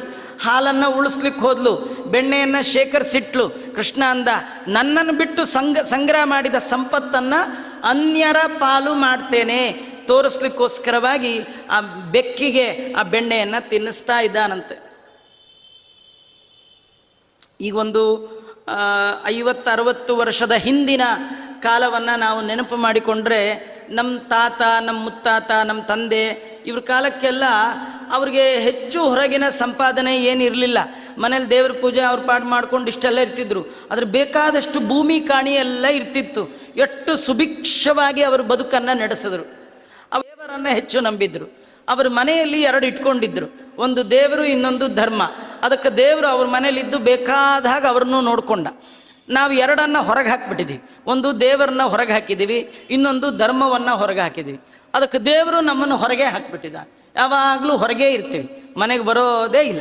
ಬೆಳಗ್ಗೆ 6ಕ್ಕೆ ಹೋಗ್ತೀವಿ, ರಾತ್ರಿ 10ಕ್ಕೆ ಬರ್ತೀವಿ. ಇದು ಯಾಕೆ ಹೊರಗೆ ಹಾಕದ ದೇವರು ಅಂದರೆ, ದೇವರನ್ನು ನಾವು ಹೊರಗೆ ಹಾಕಿದ್ವಿ, ಅದರಿಂದ ದೇವರು ನಮ್ಮನ್ನು ಹೊರಗೆ ಹಾಕ್ತಾನೆ. ಭಗವಂತ ಬೆಕ್ಕಿಗೆಲ್ಲ ತಿನ್ನಿಸ್ತಾ ಇದ್ದಾನೆ. ಇಷ್ಟೆಲ್ಲ ಆದಮೇಲೆ ಅವಳು ನೋಡಿದ್ಲು, ಈ ಕೃಷ್ಣನ್ನ ಬಿಡಬಾರ್ದು. ಅವಳಿಗೆ ಇದು ದೇವರು ಮಾಡ್ತಿರೋದು ಇಷ್ಟೆಲ್ಲ ಅವಳಿಗೆ ಅರ್ಥ ಆಗಲಿಲ್ಲ. ಅವಳು ಇದು ವಾದಿರಾಜರಿಗೆ ಅರ್ಥ ಆಗುವಷ್ಟು ಅವಳಿಗೆ ಅರ್ಥ ಆಗೋಲ್ಲ. ವಾದಿರಾಜರು ಮಹಾಜ್ಞಾನಿಗಳು, ಅವ್ರಿಗೆ ಅರ್ಥ ಆಗೋದು, ಅವಳಿಗೇನು ಅರ್ಥ ಆಗಬೇಕು. ಅವಳಿಗೇನು ಅನ್ನಿಸ್ತು, ಈ ಕೃಷ್ಣ ಚೇಷ್ಟೆ ಜಾಸ್ತಿ. ಊರವರೆಲ್ಲ ಬಂದು ಕಂಪ್ಲೇಂಟ್ ಹೇಳಿದ್ರು, ನನಗೆ ಹೌದು ಅನ್ನಿಸ್ಲಿಲ್ಲ, ಆದರೆ ಈಗ ನಿಜವಾಗಿಯೂ ಅನಿಸತ್ತೆ ಅಂತ. ಆದ್ದರಿಂದ ಈ ಕೃಷ್ಣಂಗೆ ಸರಿಯಾಗಿ ಬುದ್ಧಿ ಹೇಳಬೇಕು. ತಾಯಿ ಶಿಕ್ಷೆ ಮಾಡದೇ ಇದ್ದರೆ ಇನ್ಯಾರು ಮಾಡ್ತಾರೆ? ನಾನು ಮಗನಿಗೆ ಸರಿಯಾಗಿ ತಿದ್ದಿ ಬುದ್ಧಿ ಹೇಳಬೇಕು ಅಂಥೇಳಿ ಒಳಗೆ ಹೋದ್ಲು. ಸರಿ, ಒಂದು ಸಣ್ಣ ಕೋಲು ಎಲ್ಲೋ ಇತ್ತು, ಕೈಗೆ ತೊಗೊಂಡ್ಲು. ಕೃಷ್ಣನ ಇವತ್ತು ಬಿಡೋಲ್ಲ ಅಂಥೇಳಿ ಹೊರಗೆ ಬಂದು ನೋಡ್ತಾಳೆ, ಬೆಕ್ಕು ಇಲ್ಲ, ಕೃಷ್ಣನೂ ಇಲ್ಲ. ಅಲ್ಲ, ಪೂಜೆ ಮಾಡ್ತೀನಿ ಅಂದವ್ರಿಗೆ ಸಿಗದೆ ಇರೋ ಕೃಷ್ಣ ಕೈಯಲ್ಲಿ ಕೋಲ್ ತೊಗೊಂಡು, ನೀವು ಮಗುಗೆ ಬಾ ಇವತ್ತು ನಿಂಗೆ ಪೂಜೆ ಇದೆ. ಯಾವ ಮಗು ಬರತ್ರಿ? ಕೈಯಲ್ಲಿ 5 ಸ್ಟಾರ್ ಹಿಡ್ಕೊಂಡು ಕರೆದ್ರೇ ಬರೋದು ಕಟ್ಟ. ಈಗ 5 ಸ್ಟಾರ್ ಎಲ್ಲ ಔಟ್ಡೇಟೆಡ್ಡು, 10 ಸ್ಟಾರು 20 ಸ್ಟಾರ್ ಇದ್ರೆ ತೊಗೊಂಡು ಬಾ ಅನ್ನೋ ಮಕ್ಕಳು. ಅಂಥದ್ರಲ್ಲಿ ಇವತ್ತು ನೀವು ಜಗತ್ತಲ್ಲಿ ನೋಡ್ಲಿಕ್ಕೆ ಸಾಧ್ಯವೇ ಇಲ್ಲ. ಯಾವುದೇ ತಾಯಿ ಕೈಯಲ್ಲಿ ಕೋಲ್ ಹಿಡಿದು ಒಂದು ಮಗುವನ್ನು ವಶ ಮಾಡ್ಕೊಳ್ಳಿಕ್ಕೆ ಸಾಧ್ಯವೇ ಇಲ್ಲ. ಆದರೂ ಅವಳು ಯಶೋದೆ ಅದು ಎಲ್ಲಿ ಸಿಕ್ತೋ ಒಂದು ಕೋಲ್ ತಗೊಂಡಿದ್ದಾಳೆ. ಕೃಷ್ಣ ಅಂತ ಹೊರಗೆ ಬಂದ್ಲು, ಕೃಷ್ಣ ಇಲ್ಲೇ ಇಲ್ಲ. ಆಶ್ಚರ್ಯ ಆಯಿತು, ಎಲ್ಲಿ ಹೋದ ಈ ಕೃಷ್ಣ? ಆಗ ವಿಚಾರ ಮಾಡ್ತಾ ಇದ್ದಾಳೆ, ಎಲ್ಲಿ ಹೋಗಿರ್ಬೋದು ಈ ಕೃಷ್ಣ? ವಾದಿರಾಜರು ತುಂಬ ಪ್ರಮೇಯ, ಪ್ರತಿ ಶ್ಲೋಕದ ಒಳಗೆ ತುಂಬ ಅದ್ಭುತವಾದ ಪ್ರಮೇಯ ಹೇಳ್ತಾರೆ. ವಿಚಾರ ಬರಾರ್ಪಿತ ಮಾನಸಾತೋ ವಿಮರ್ಶ ಲಭ್ಯಂ ತಮವೇಕ್ಷ್ಯ ಮಾತಾ ಅನೂರಜಂತ್ಯ ಸ್ಪೃಶದಮ್ಯಗಮ್ಯಂ ಪರಾನು ಯಾತ್ರಾರ್ಜಿತ ಪುಣ್ಯ ಪಾತ್ರೀ. ವಿಚಾರ ಭಾರಾರ್ಪಿತ ಮಾನಸಾಥೋ, ವಿಚಾರ ಭಾರದಿಂದ ಅರ್ಪಿತವಾದ ಮನಸ್ಸುಳ್ಳವರಿಗೆ ಮಾತ್ರ ಕಾಣುವವ ಭಗವಂತ. ದೇವರನ್ನ ಕಾಣಬೇಕಾದ್ರೆ ವಿಚಾರ ಮಾಡಬೇಕು. ವಿಚಾರ ಓಂ ಓಂ ಅಥಾತೋ ಬ್ರಹ್ಮ ಜಿಜ್ಞಾಸ ಕರ್ತವ್ಯ. ಅವಳು ವಿಚಾರ ಮಾಡ್ತಾ ಇದ್ದಾಳೆ, ಎಲ್ಲಿ ಹೋದ ಇವನು? ನಾವು ಜೀವನದಲ್ಲಿ ದೇವರು ಸಿಗಬೇಕಾದ್ರೆ ದೇವರ ಬಗ್ಗೆ ವಿಚಾರ ಮಾಡಬೇಕು. ದೇವರ ಬಗ್ಗೆ ವಿಚಾರಿಸೋರು, ಎನ್ಕ್ವೈರಿ ಮಾಡೋರು ಇಲ್ಲೇ ಇಲ್ಲ. ಎಲ್ಲ ಆಫೀಸಲ್ಲೂ ಎನ್ಕ್ವೈರಿ ಅಂತಿರುತ್ತೆ. ಅಲ್ಲಿ ಹೋಗಿ ನೀವು ಕೇಳಿದಿರ ವೈಕುಂಠ ಅಂದ್ರೆ ಎಲ್ಲಿ ಹೋಗ್ಬೇಕು ಸರ್? ದೇವ್ರಂದ್ರೆ ಯಾರು? ಶಂಕುಚಕ್ರ ಹಿಡ್ಕೊಂಡಿರೋನು ಯಾರು? ನೀಲಮೇಘ ಶ್ಯಾಮ ಅಂತಾರೆ. ನೀವೇ ಯಾರಾದರೂ ಎನ್ಕ್ವೈರಿ ಮಾಡಿದ್ದು ಕೇಳಿದ್ದೀರಾ? ಜೀವನದಲ್ಲಿ ಎಲ್ಲವನ್ನೂ ಹುಡುಕ್ತೀವಿ, ದೇವರನ್ನು ಹುಡುಕುವವರು ಮಾತ್ರ ಇಲ್ಲ. ಜೀವನದಲ್ಲಿ ಅಂದ್ಕೊಳ್ಬೇಕಂತೆ, 60 ವಯಸ್ಸಾಯ್ತಲ್ಲಪ್ಪ, ದೇವ್ರ ಬಗ್ಗೆ ನನಗೇನು ಗೊತ್ತಿಲ್ವೇ? 70 ಆಯ್ತಲ್ಲಪ್ಪ, ನಾನು ದೇವ್ರ ಬಗ್ಗೆ ಏನು ತಿಳ್ಕೊಳ್ಳೇ ಇಲ್ವೇ? ಸ್ವಲ್ಪ ಸ್ವಲ್ಪ ವಿಚಾರ ಮಾಡಿ. ವಿಚಾರದಿಂದ ನಿಮ್ಮ ತಲೆ ಭಾರ ಆಗಬೇಕಂತ, ವಿಚಾರ ತುಂಬಿರಬೇಕಂತ. ಶ್ರುತಿಜಾನಂದ ಬರೇಣ ಸದ್ಗುಣಾನಾಂ, ವೇದದಲ್ಲಿ ವೇದಾಂತದಲ್ಲಿ ನಿರ್ಣೀತವಾದ ಭಗವಂತನ ಗುಣವನ್ನು ಶ್ರವಣ ಮಾಡಿ ಮಾಡಿ ಮಾಡಿ ಮಾಡಿ ಕಿವಿಯಲ್ಲಿ ಕೇಳಿ ಕೇಳಿ ಕೇಳಿ ತಲೆ ತುಂಬ್ಕೋಬೇಕಂತ. ನಮ್ಮ ತಲೆ ತುಂಬಿರುತ್ತೆ, ದೇವ್ರ ಕಥೆಯಿಂದ ತುಂಬಿರಲ್ಲ. ಅವ್ರಿವ್ರ ಕತೆ ಕೇಳಿ ಕೇಳಿ ತುಂಬೋಗ್ಬಿಟ್ಟಿರುತ್ತೆ. ಒಂದು ಮಣ ಫೋನ್ ನಂಬರ್ ನಮ್ಮ ತಲೆಯಲ್ಲಿ ಇರುತ್ತೆ. ಎಲ್ಲ ಸಾವಿರ ಸಾವಿರ ನಂಬರ್ಗಳು ನಮ್ಮ ತಲೆ ಒಳಗಿರುತ್ತೆ. ವಿಷ್ಣು ಸಹಸ್ರನಾಮ ಮಾತ್ರ ತಲೆ ಒಳಗಿರೋದೇ ಇಲ್ಲ. ಕೆಲವರು ವಿಷ್ಣು ಸಹಸ್ರನಾಮ ಹೇಳ್ತಾರೆ, ಮುಗಿಯೋದೇ ಇಲ್ಲ. ಹಳೆ ಟೇಪ್ ರೆಕಾರ್ಡರ್ ಇದ್ದಾಗೆ ಹೇಳಿದ್ದನ್ನೇ ಹೇಳ್ತಿರ್ತಾರೆ. ಯಾಕಂದ್ರೆ ಆ ಕಂಟಿನ್ಯೂಟಿ ನೆನಪೇ ಇರಲ್ಲ, ಮರ್ತೇ ಹೋಗ್ಬಿಡುತ್ತೆ. ಬೆಳಗ್ಗೆ ಶುರು ಮಾಡ್ತಾರೆ, ರಾತ್ರಿ ಆದರೂ ಮುಗಿಯಲ್ಲ. ಈ ವಿಷ್ಣು ಸಹಸ್ರನಾಮನೇ ಹಾಗೇನೋ. ನಮ್ಗೇನಂದರೆ ನಮ್ಮ ತಲೆ ಒಳಗೆ ಬೇರೆದೆಲ್ಲ ಚೆನ್ನಾಗಿ ತುಂಬಿಕೊಂಡಿದೆ. ದೇವ್ರ ಕತೆ ಅಂದರೆ ಒಳಗೇನೆ ಹೋಗಲ್ಲ. ದೇವ್ರ ಕಥೆಯಿಂದ ಕೇಳಿ ಭಾರ ಆಗಲ್ಲ. ನಮ್ಗೆ ದೇವ್ರ ಕತೆ ಬೋರ್ ಆಗತ್ತೆ. ಬೋರ್ ಆಗಬಾರ್ದು, ಭಾರ ಆಗಬೇಕು. ಭಾರ ಆದರೆ ತಲೆ ಬಗ್ಬೇಕಂತೆ, ಭಾರದಿಂದ ಬಗ್ಬೇಕಂತೆ. ನೋಡಿ, ಈ ಬಾಳೆ ಗೊನೆ ಒಳಗೆ ಬಾಳೆ ಹಣ್ಣು ಬಂದಾಗ ಗೊನೆ ಹೀಗೆ ಬಗ್ಗತ್ತೆ. ಹಿಂದಿನ ಕಾಲದವರು ಯಾವಾಗಲೂ ತಲೆ ಬಗ್ಸಿರೋರು. ಯಾಕೆ ಗೊತ್ತಾ? ಅವ್ರ ತಲೆಯಲ್ಲಿ ತುಂಬ ದೇವರ ವಿಚಾರ ಇರ್ತಿತ್ತು. ಅದಕ್ಕೆ ಯಾರನ್ನಾರು ದೊಡ್ಡವ್ರನ್ನ ಕಂಡ್ರೆ ತಲೆ ಬಗ್ಸ್ಬಿಡೋರು. ಅವರು ಬಗ್ಗಿ ಬಾಗುವ ಜೀವನವನ್ನು ರೂಢಿ ಮಾಡ್ಕೊಂಡಿದ್ರು. ನಮ್ಗಿವತ್ತು ಬಗ್ಗೋದು ಇಲ್ಲ, ಬಾಗೋದು ಇಲ್ಲ, ಯಾರಿಗೂ ಬಗ್ಗಲ್ಲ ಅಂತ. ಕಡೆಗೆ ಸ್ಪೈನಲ್ ಕಾರ್ಡು ಗೋವಿಂದ ಆಗ್ಬಿಟ್ರೆ ಪೂರ ಲೈಫೇ ಬಗ್ಗಿರ್ಬೇಕು. ದೇವರ ಕಥೆ ಕೇಳಿ ತಲೆಯನ್ನು ಬಗ್ಗಿಸ್ಬೇಕಂತ. ಶ್ರುತಿಜಾನಂದ ಬರೇಣ ಸದ್ಗುಣಾನಾಂ ವಿಜೇಂದ್ರ ಸ್ವಾಮಿಗಳು ಹೇಳ್ತಾರೆ. ದೇವರ ಕಥೆಯನ್ನು ಕೇಳಿ ಕೇಳಿ ಕೇಳಿ ಕೇಳಿ ತಲೆ ತುಂಬಿ ಅಂದ್ಕೊಳ್ಬೇಕಂತೆ, ಇಂಥವನು ಭಗವಂತನ ಇಷ್ಟು ಉಪಕಾರ ಮಾಡಿದ್ದಾನ, ಹಾಗಾದರೆ ನನ್ನ ಮನಸ್ಸನ್ನು ಆ ಭಗವಂತನ ಪಾದ ಕಮಲಗಳಿಗೆ ಅರ್ಪಣೆ ಮಾಡ್ತೇನೆ. ತದಲಂ ಬಹುಲೋಕ ವಿಚಿಂತನೆಯ ಪ್ರವಣಂ ಕುರು ಮಾನಸ ಈಶ ಪದೇ. ಯಾರು ವಿಚಾರ ಭಾರದಿಂದ ಅರ್ಪಿತವಾಗಿ ಭಗವಂತನ ಪಾದಕ್ಕೆ ಅರ್ಪಿತವಾದ ಮನಸ್ಸುಳ್ಳವರೋ ಅವರಿಗೆ ಮಾತ್ರ ಭಗವಂತ ಸಿಗ್ತಾನೆ. ನೀವು ವಿಚಾರ ಮಾಡಿಲ್ಲ, ನಿಮ್ಮ ತಲೆ ವಿಚಾರದ ಭಾರದಿಂದ ಇಲ್ಲ, ದೇವರಿಗೆ ನಿಮ್ಮ ಮನಸ್ಸು ಅರ್ಪಿತ ಆಗಲಿಲ್ಲ ಅಂದರೆ ದೇವರು ನಿಮಗೆ ಸಿಗೋಲ್ಲ. ಯಶೋದೆಗೆ ಕೃಷ್ಣ ಸಿಕ್ಕ. ಯಶೋದೆ ಕೃಷ್ಣನ್ನ ನೋಡಿದ್ಲು, ಸಿಕ್ಕ ಕೃಷ್ಣ. ಯಾಕೆ ಸಿಕ್ಕ? ಅವಳು ವಿಚಾರ ಮಾಡಿ ಭಾರವಾದ ಮನಸ್ಸನ್ನು ಭಗವಂತನಿಗೆ ಅರ್ಪಣೆ ಮಾಡಿದ್ಲು. ಏನಂತಂದ್ಲು? ಅವಳು ನೋಡಿದ್ಲು, ಎಲ್ಲೂ ಸಿಗಲೇ ಇಲ್ಲ. ಅವಳಿಗನ್ನಿಸ್ತಂತೆ, ಇವನು ನನ್ನ ಮಗ ಆಗಿದ್ದರೆ ನಂಗೆ ಸಿಕ್ಬಿಡ್ಬೇಕು ಅನ್ನಿಸ್ದ ತಕ್ಷಣ ಅವಳ ತಲೆಯಲ್ಲಿ ಅನ್ನಿಸ್ತಂತೆ, ಅಯ್ಯಯ್ಯೋ ಇವನು ನನ್ನ ಮಗ ಅಲ್ಲ, ಇವನು ಹಿಡಿಯೋಕ್ಕೆ ಸಾಧ್ಯ ಇದೆಯಾ? ಇವನು ಮೈ ಮಾತು ಮನಸ್ಸಿಗೆ ನಿಲುಕದವ. ಯಥೋ ವಾಚೋ ನಿವರ್ತಂತೆ ಅಪ್ರಾಪ್ಯ ಮನಸಾ ಸಹ ಮನವಚನ ಕತಿ ದೂರ ನೆನೆಬವರ ಅನುಸರಿಸಿ ತಿರುಗುವ ಜಾಹ್ನವಿ ಜನಕ. ಇವನು ನಮ್ಮ ಮನಸ್ಸಿಗೆ ಮಾತಿಗೆ ಮೈಗೆ ಸಿಗೋನಲ್ಲ, ಇವನು ಹಿಡಿಯೋಕ್ಕೆ ಹೋಗ್ತಾ ಇದ್ದೀನಲ್ಲ, ನಂದಿ ಅಂತ ದುರ್ಬುದ್ಧಿ. ಅವನೇನು ನಾನಾಡಿಸೋ ಮಗನ ಅವನು. ಸುತೋ ನಮೇಯಂ ಹರಿರೇವ ಸಾಕ್ಷಾತ್. ಇವನು ನನ್ನ ಮಗ ಅಲ್ಲ, ಸಾಕ್ಷಾತ್ ಭಗವಂತ ಅಂತ ತಲೆ ಮೇಲೆ ಕೈ ಇಟ್ಕೊಂಡ್ಲನ್ನಂತೆ. ಸ್ವಾಮಿ, ನನ್ನ ಮನಸ್ಸು ನಿನ್ನ ಪಾದಕ್ಕೆ ಅರ್ಪಣೆ ಮಾಡಿದ್ದೇನೆ ಅಂತ ತಕ್ಷಣ ಎದುರಿಗೆ ಕಂಡುಬಿಟ್ಟ ಕೃಷ್ಣ. ವಿಚಾರ ಬರಾರ್ಪಿತ ಮನಸಾತೋ ವಿಮರ್ಶ ಲಭ್ಯಂ ತಮವೇಕ್ಷ್ಯ ಮಾತಾ. ವಿಮರ್ಶೆ ಮಾಡಬೇಕು. ಶಾಸ್ತ್ರವಾಕ್ಯಗಳನ್ನು ಚೆನ್ನಾಗಿ ವಿಮರ್ಶೆ ಮಾಡಿದವರಿಗೆ ಮಾತ್ರ ಭಗವಂತ ಸಿಗ್ತಾನೆ. ವ್ಯಾಸರಾಜರು, ವಾದಿರಾಜರು, ಶ್ರೀಪಾದರಾಜ, ರಘೋತ್ತಮ ಮಹಾಸ್ವಾಮಿಗಳೇ ಮೊದಲಾದವರು ಶಾಸ್ತ್ರಾರ್ಥವನ್ನು ವಿಚಾರ ಮಾಡಿ ಭಗವಂತನ ದರ್ಶನ ಮಾಡಿದ್ದಾರೆ. ಒಂದೊಂದು ಸಣ್ಣ ವಾಕ್ಯ ಇಟ್ಕೊಂಡು ಎಷ್ಟು ವಿಚಾರ ಮಾಡ್ತಾರೆ. ಒಂದೇ ಒಂದು ವಾಕ್ಯ ಇಟ್ಕೊಂಡು ಪುಟಗಟ್ಟಲೆ ಬರೆದಿದ್ದಾರೆ ಅವರು. ಎಷ್ಟು ವಿಚಾರ, ಇಡೀ ಜೀವನವನ್ನೇ 92 ವರ್ಷಗಳ ಕಾಲ ವ್ಯಾಸರಾಜರು ಭೂಮಿ ಮೇಲೆ ಕಣ್ಣಕ್ಕೆ ಕಾಣುವ ಹಾಗಿದ್ದವರು. ಇಡೀ 92 ವರ್ಷ ಅವರಿಗೆ 8ಕ್ಕೆ ಆಶ್ರಮ, 5ಕ್ಕೆ ಮುಂಜಿ, ಅಲ್ಲಿಂದ ಆರಂಭ ಮಾಡಿಕೊಂಡು ಅಧ್ಯಯನ ಅಧ್ಯಾಪನ 92 ವರ್ಷದ ತನಕ ಮಾಡಿದ್ದಾರೆ ಅಂದರೆ ಇನ್ನು ಎಷ್ಟು ವಿಚಾರ ಮಾಡಿರಬೇಡ.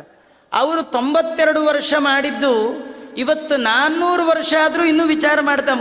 ಒಂದು ಅಕ್ಷರ ತಲೆ ಒಳಗೆ ಹೋಗಲ್ಲ. ವಾದಿರಾಜರು 120 ವರ್ಷ ಕಣ್ಣಿಗೆ ಕಾಣುವ ಹಾಗಿದ್ದವರು. ಅಟ್ಟಿದ್ರೂ ಅನೇಕ ವಿಚಾರಗಳನ್ನು ವಿಮರ್ಶೆ ಮಾಡಿ ಸದಾ ಭಗವಂತನ ಪ್ರತ್ಯಕ್ಷ ಮಾಡಿಕೊಂಡವರು. ಅಪರೋಕ್ಷಿ ಕೃತಶ್ರೀಚ ನಮ್ಮ ಮಂತ್ರಾಲಯ ಪ್ರಭುಗಳು ಅವರು ಹುಟ್ಟಿದಾರಭ್ಯ ಭಗವಂತನ ಸಂತತ ಚಿಂತನೆ ಮಾಡಿ ಹರಿಪಾದ ಕಂಜ ನಿಷೇವಣಾಲ್ಲಬ್ಧ ಸಮಸ್ತ ಸಂಪತ್ತು. ದೇವರ ದರ್ಶನ ರಾಯರೇ ಮೊದಲಾದವರು ಹೇಗೆ ಮಾಡಿದ್ರು? ವಿಮರ್ಶ ಲಭ್ಯಂ. ವಿಮರ್ಶೆ ಮಾಡುವವರಿಗೆ ಮಾತ್ರ ಭಗವಂತ ಲಭಿಸ್ತಾನೆ.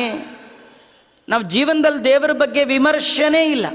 ಯಾಕಂದರೆ ನಮ್ಮನೆ ಪರಿಸ್ಥಿತಿಗಳೇ ನಮಗೆ ನಿತ್ಯ ಬೆಳಗಾದರೆ ವಿಮರ್ಶೆ ಒಳಗಿರ್ತೀವಿ.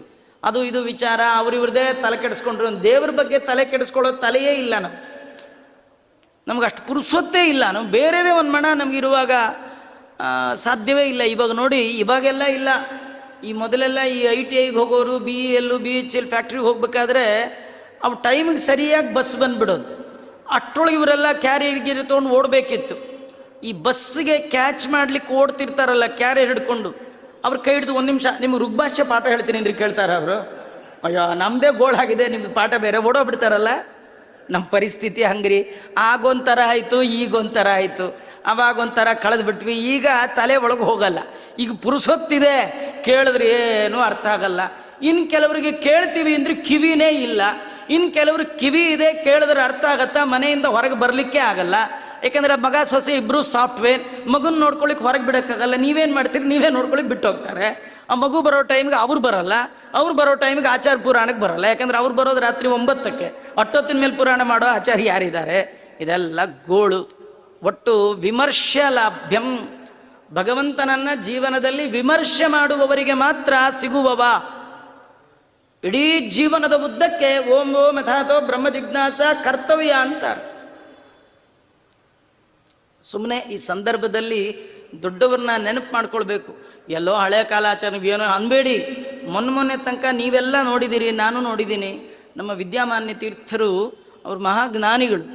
ಅವ್ರಿಗೆ 80-85 ಆದಾಗ ಪುಸ್ತಕ ಓದ್ತಾ ಇದ್ರಂತೆ. ಯಾರೋ ಕೇಳಿದ್ರಂತೆ, ಎಷ್ಟು ಜನಕ್ಕೆ ಪಾಠ ಹೇಳಿದಿರಿ, ಇನ್ನೇನು ಓದ್ತಾ ಇದ್ದೀರಿ ಅಂತ.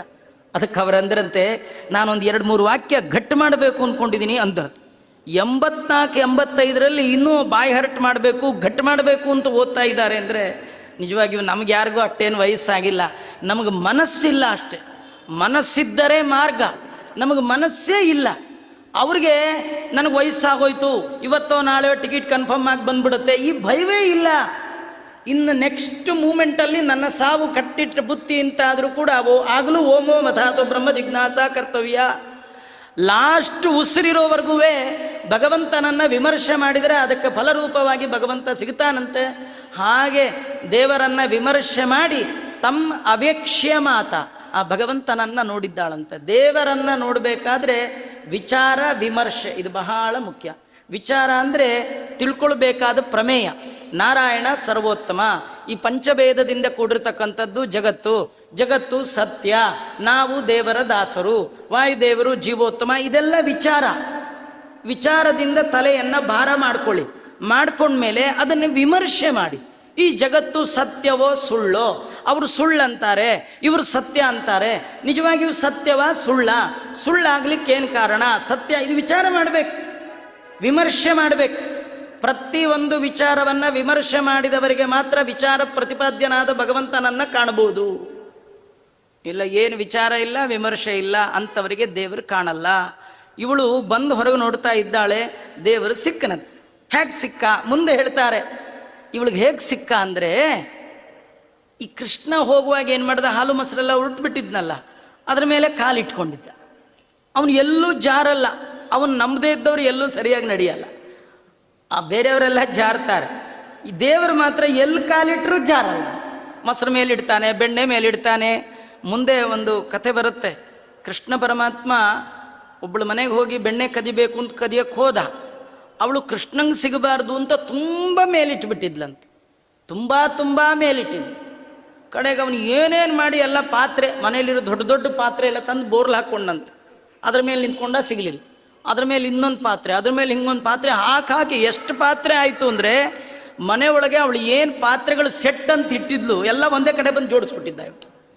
ಪಾತ್ರೆಗಳೆಲ್ಲ ಮುಗಿದ್ರು, ಬೆಣ್ಣೆ ಸಿಗಲಿಲ್ಲ. ಅದ್ರ ಹಿಡಿದ ಕೆಲಸ ಬಿಡಲ್ಲ ಕೃಷ್ಣ. ಕಡೆಗೆ ಇನ್ನೂ ಎಲ್ಲ ಮನೇಲೆಲ್ಲ ಹುಡುಕದ, ಪಾತ್ರೆ ಎಲ್ಲ ಕ್ಲೋಸ್. ಲೋಟಗಳನ್ನೆಲ್ಲ ಜೋಡಿಸ್ಬಿಟ್ಟ, ಲೋಟಗಳು ಆದರೂ ಆಗಲಿಲ್ಲ. ಕಡೆಗೆ ಏನು ಮಾಡಿದೆ, ಈ ಅಳಿಯೋ ಸೇರಿರುತ್ತಲ್ಲ ಅದನ್ನು ತಂದು ಬೋರ್ಲಾಗ್ದ. ಅಂದ್ರೆ ಪಾತ್ರೆ ಪಾತ್ರೆ ಪಾತ್ರೆ ಪಾತ್ರೆ ಕಡೆಗೆ ಸೇರು. ಆ ಸೇರ್ ಮೇಲೆ ನಿಂತ್ಕೊಂಡ ಒಂದಿಷ್ಟೇ ಉದ್ದ ಕಮ್ಮಿ ಆಯಿತು, ಬಿಡಲಿಲ್ಲ. ಮತ್ತೆ ಹುಡುಕದ, ಈ ಅಚ್ಚೇರು ಸಿಕ್ತಂತ ಅರ್ಧ ಸೇರು, ಅದನ್ನು ಬೋರ್ಲ್ ಹಾಕ್ದ, ಅದಕ್ಕೂ ಸಿಗಲಿಲ್ಲ. ಕಡೆಗೆ ಒಂದು ಪಾವು ಸಿಕ್ತಂತ, ಅದಕ್ಕೂ ಸಿಗಲಿಲ್ಲ. ಕಡೆಗೆ ಒಂದು ಚಟಾಕ್ ಸಿಕ್ತಂತೆ. ಪಾವು, ಸೇರು, ಅಚ್ಚೇರು ಎಲ್ಲ ಹಾಕಿ ಮೇಲೊಂದು ಚಟಾಕ್ ಹಾಕದ. ಬೆಣ್ಣೆಗೆ ಇಷ್ಟೇ ಕಡಿಮೆ ಆಯ್ತಂತೆ. ಏನು ಮಾಡಬೇಕು? ಕಡೆಗೆ ಏನು ಮನೇಲಿ ಪಾತ್ರೆ ಇಲ್ಲ, ಲೋಟ ಇಲ್ಲ, ಸೇರಿಲ್ಲ, ಪಾವಿಲ್ಲ, ಚಟಾಕಿಲ್ಲ.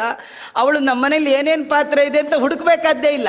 ಬಂದು ನೋಡ್ಬಿಟ್ರಿ ಎಲ್ಲ ಸೇರು ಪಾವು ಚಟಾಕ್ ಸಮೇತ ಅಲ್ಲೇ ಇದೆ. ಆದರೂ ಕೃಷ್ಣಂಗೆ ಬೆಣ್ಣೆ ಸಿಗಲಿಲ್ಲ. ಕೃಷ್ಣ ಹೋಗ್ತಾನ? ಹೋಗಲ್ಲ. ಹುಡುಕ್ದ, ಮನೆಯೆಲ್ಲ ಹುಡುಕ್ದ ಕಡೆಗೆ ಆ ಮನೇಲಿ ಏನು ಪಾತ್ರೆನೇ ಇಲ್ಲ. ಕಡೆಗೆ ದೇವ್ರ ಮನೆ ಒಳಗೆ ಹೋದ್ನು. ದೇವ್ರ ಮನೆ ಒಳಗೆ ಹೋದರೆ ಎಣ್ಣೆ, ಅದನ್ನು ಅಳಿಯೋದು ಒಂದು ಮಿಳ್ಳೆ ಅಂತ. ಈಗೆಲ್ಲ ಮಿಳ್ಳೆ ಗಿಳ್ಳೆ ಗೊತ್ತಿಲ್ಲ, ಇನ್ನವ್ರಿಗೆಲ್ಲ ಗೊತ್ತಿದೆ. ಪುಟ್ಟದು ಹಿಂಗೆ ಅಳೆದು ಹಾಕೋದು, ಆ ಮಿಳ್ಳೆ ಸಿಗ್ತಾನೆ. ಅದನ್ನು ಚಟಾಕ ಮೇಲೆ ಬೋರ್ಲ ಹಾಕಿ ಎಣ್ಣೆ ಮಿಳ್ಳೆ ಮೇಲೆ ನಿಂತು ಬೆಣ್ಣೆ ತಿಂತಿದ್ದಂತೆ. ಅಷ್ಟೊಳಗೆ ಇವಳು ಗೊತ್ತಾಯ್ತು. ಇವಳು ಬಂದು ನೋಡ್ತಾ ಇದ್ದಾಳೆ, ಆ ಕೃಷ್ಣ ಪರಮಾತ್ಮ ಈ ಪಾತ್ರೆ ಬೋರ್ಲ ಹಾಕಿರೋ ಡಿಸೈನ್ ನೋಡೇ ಆಶ್ಚರ್ಯ ಆಯ್ತು ಅವಳಿಗೆ. ಅದ್ರ ಮೇಲೆ ಎಣ್ಣೆ, ಆ ಎಣ್ಣೆ ಮೇಲೆ ನಿಂತಿದ್ದಾನೆ. ಎಣ್ಣೆ ಮಿಳ್ಳೆ ಮೇಲೆ ನಿಂತು ಬೆಣ್ಣೆ ತಿಂತಾ ಇದ್ದಾನೆ. ಏನೋ ಕೃಷ್ಣ ಹೀಗೆಲ್ಲ ತಿಂತಿಯಲ್ಲ, ನಿಂಗೆ ನಾಚಿಕೆ ಇಲ್ವಾ ಅಂದರೆ ಆ ಎಣ್ಣೆ ಮಿಳ್ಳೆ ಮೇಲೆ ನರ್ತನ ಮಾಡಿದ್ದಾನೆ. ನಮಗೆ ಎಣ್ಣೆ ಬಿದ್ದ ಜಾಗದಲ್ಲಿ ಕಾಲಿಟ್ರೇನೆ ಜಾರ್ ಬಿದ್ದು 6 ತಿಂಗಳು ಕಟ್ಟಿಸ್ಕೊಂಡು ಎದ್ಗಿದ್ದೀರ ಹುಷಾರಂತ ಬಯಸ್ಕೊಳ್ಳೋ ಕಾರ್ಯಕ್ರಮ. ನಮಗೆ ಜಾರ್ಲಿಕ್ಕೆ ಎಣ್ಣೆನೂ ಬೇಡ, ನಮ್ಮ ಮನೆ ಟೈಲ್ಸ್ಗಳ ಮೇಲೆ ನೀರು ಬಿದ್ದಿದ್ರು ಸಾಕು, ನೀರು ಬೇಡ, ಹಣೆ ಬರ ಕೆಟ್ಟಿದ್ರೆ ಅಟ್ಟಕ್ಕೆ ಸಾಕು. ಕೃಷ್ಣ ಪರಮಾತ್ಮ ಎಣ್ಣೆ ಮಿಳ್ಳೆ ಮೇಲೆ ನಿಂತು ಡ್ಯಾನ್ಸ್ ಮಾಡಿದ್ರು ಜಾರಲ್ಲ. ಅಂದಮೇಲೆ ಆ ಭಗವಂತನ ಮಹಿಮಾ ಅವಳಿಗೆ ಅದೇ ಆಶ್ಚರ್ಯ ಆಗಿ ಕೈ ಮುಕ್ಕೊಂಡು ನಿಂತು ಬಿಟ್ಲಂತೆ. ಆ ಕಥೆಯನ್ನೆಲ್ಲ ವರ್ಣನೆ ಮಾಡ್ತಾರೆ. ಕೃಷ್ಣ ಪರಮಾತ್ಮ ಈ ಯಶೋದೆಗೆ ಹೇಗೆ ಸಿಕ್ಕ ಅಂದರೆ, ಯಶೋದೆ ಕೃಷ್ಣನ ಹುಡುಕ್ಲಿಕ್ಕೆ ಬಂದಾಗ ಕೃಷ್ಣ ಮೊದಲೇ ಓಡೋಗಿದ್ದ. ಓಡುವಾಗ ಈ ಚೆಲ್ಲಿದ್ನಲ್ಲ ಹಾಲು ಮೊಸರು ಮೇಲೆ ಕಾಲಿಟ್ಕೊಂಡು ಹೊರಗೆ ಹೋಗಿದ್ದ. ಆ ಹೊರಗೆ ಹೋದಾಗ ಏನಾಗಿತ್ತು, ಎಲ್ಲ ಮಣ್ಣಿನ ರಸ್ತೆ. ಆ ಮಣ್ಣಿನ ರಸ್ತೆ ಒಳಗೆಲ್ಲ ಕೃಷ್ಣಂದು ಹೆಜ್ಜೆ, ಒಂದೊಂದು ಹೆಜ್ಜೆ ಬಿದ್ದಿತ್ತಂತೆ. ಕೃಷ್ಣಂದು ಹೆಜ್ಜೆ ಲೋಕ ವಿಲಕ್ಷಣ ಹೆಜ್ಜೆ. ಅಕ್ಕೋ ನೋಡೆ ರಂಗನಾಥನ ಪುಟ್ಟ ಪಾದವ ಸಿಕ್ಕಿತೆ ಶ್ರೀಹರಿಯ ಈ ಪಾದ ಅಂತ ಶ್ರೀಪಾದರಾಜರೇ ಮೊದಲಾದ ಜ್ಞಾನಿಗಳು ವರ್ಣನೆ ಮಾಡ್ತಾರೆ. ವಿಲಕ್ಷಣ ಪಾದ, ದೇವರ ಪಾದದ ಥರ ಇನ್ನೊಬ್ಬರದು ಪಾದವೇ ಇಲ್ಲಂತ. ಎಂಥದ್ದು? ಧ್ವಜ ವಜ್ರಾಂಕುಶ ರೇಖಾಂಕಿತವಾದ ಅಜಭವಾದಿಗಳು ಪೂಜೆ ಮಾಡುವ ಪಾದ ಅದು. ಧ್ವಜ ವಜ್ರ ಅಂಕುಶ ಎಲ್ಲ ಚಿಹ್ನಿತವಾಗಿರ್ತಕ್ಕಂಥ ಪಾದ. ಆ ಪುಟ್ಟ ಕೃಷ್ಣನ ಹೆಜ್ಜೆಯನ್ನು ನೋಡಿದ್ದಾಳೆ. ಓಹೋ, ಇದು ಕೃಷ್ಣಂದೇ ಹೆಜ್ಜೆ ಅಂಥೇಳಿ ಹೆಜ್ಜೆಯನ್ನು ನೋಡ್ಕೊಳ್ತಾ ಹೋಗಿದ್ದಕ್ಕೆ ಸಿಕ್ಕಿದ್ದಂತೆ. ಹೆಜ್ಜೆ ಗುರುತನ ಮೇಲೆ ದೇವರ ಗುರುತು ಹತ್ತಂತ. ಇದೇನು ಕಥೆ? ನಾವು ಹೀಗೆ ಮಾಡಿದ್ರೆ ದೇವರು ಸಿಗ್ತಾನೆ. ದೇವರನ್ನು ಹಿಡಿಬೇಕಾದ್ರೆ ದೇವರ ಪಾದದ ಗುರುತು ತಿಳ್ಕೊಳ್ಬೇಕು. ದೇವರ ಪಾದವನ್ನು ನೋಡಿದ್ರೆ ದೇವರು ಸಿಗ್ತಾನೆ. ಪಾದ ಅಂದರೂ ಒಂದೇ, ಪದ ಅಂದರೂ ಒಂದೇ. ಪಾದ, ದೇವರ ಪಾದ ಅಂದರೆ ವೇದವ್ಯಾಸ ದೇವರು 4 ಪಾದಗಳಿಂದ ಯುಕ್ತವಾದ 564 ಪದಗಳು, ಬ್ರಹ್ಮಸೂತ್ರಗಳು. ಅದನ್ನು ನೋಡ್ತಾ ಇದ್ದರೆ, ವಿಮರ್ಶೆ ಮಾಡ್ತಾ ಇದ್ದರೆ, ಅದರ ವಿಚಾರ ಮಾಡಿದ್ರೆ ಅವರಿಗೆ ಮಾತ್ರ ಭಗವಂತ ಸಿಗ್ತಾನೆ ಅಂತ ತೋರಿಸ್ಲಿಕ್ಕೆ ಅವಳು ಪಾದವನ್ನು ನೋಡ್ತಾ ಹೋಗಿದ್ದಕ್ಕೆ ದೇವರು ಸಿಕ್ತಾನೆ. ಸುಮ್ಮನೆ ಪಾದ ನೋಡ್ಕೊಂಡು ಹೋಗ್ಬಿಟ್ರು ದೇವರು ಸಿಗಲ್ಲಂತ. ಸುಮ್ಮನೆ ಪಾದ ನೋಡ್ಕೊಂಡು ಕೂತ್ಬಿಟ್ರು ದೇವರು ಸಿಗಲ್ಲ. ಮತ್ತೇನು ಮಾಡಬೇಕು? ಅದನ್ನು ನಾಳೆ ನೋಡೋಣ ಅಂತ ಹೇಳ್ತಾ ಶ್ರೀಕೃಷ್ಣ ಅರ್ಪಣಮಸ್ತು. ಸರ್ವೇಂದ್ರಿಯ ಪ್ರೇರಕೇಣ ಶ್ರೀ ಪ್ರಾಣಪತಿನೇರಿತ ಯದವೋಚ ಮಹಂತೇನ ಪ್ರಿಯತಾಂ ಕಮಲಾಲಯ ಮಧ್ವೇಶ ಅರ್ಪಣಮಸ್ತು. ಕೃಷ್ಣ.